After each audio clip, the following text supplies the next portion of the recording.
قال أخبرنا محمد بن سعيد القزاز قال حدثنا أحمد بن زهير بن حرب قال حدثنا غسان بن المفضل قال أخبرني محمد بن يزيد عن يونس بن عبيد قال ابن سيرين: ما حسدت أحدا على شيء من الدنيا، لأنه إن كان من أهل الجنة فكيف أحسده على شيء من الدنيا وهو يسير إلى الجنة، وإن كان من أهل النار فكيف أحسده على شيء من الدنيا وهو يسير إلى النار.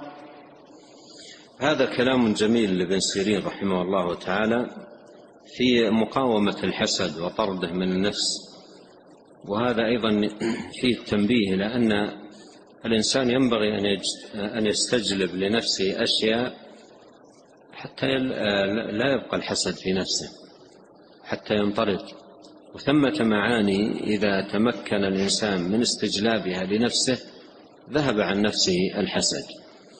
ومن ذلكم هذا الكلام الجميل لابن سيرين رحمه الله، قال: ما حسدت أحدا على شيء من الدنيا. لماذا؟ لأنه يتفكر لو أن نفسه حدثته بشيء من الحسد لنعمة أنعم بها على شخص يبدأ يتفكر هذا التفكر الجميل. يقول: لأنه إن كان من أهل الجنة، إن كان من أهل الجنة صاحب هذه النعمة التي تحرك في نفسه شيء من الحسد له على هذه النعمة، إن كان من أهل الجنة فكيف أحسده على شيء من الدنيا وهو يسير إلى الجنة؟ أمر الجنة أعظم، فكيف أحسد على شيء يسير من أمر الدنيا وهو سيكون من أهل الجنة؟ قال: وإن كان من أهل النار فكيف أحسده على شيء من الدنيا وهو يسير إلى النار؟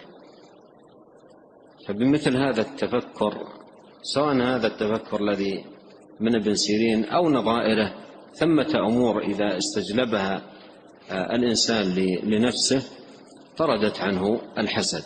أعظم ما يكون في هذا الباب الإيمان بالقضاء والقدر، وأن يبعد الإنسان نفسه من أن تكون معادية للنعم. أم يحسدون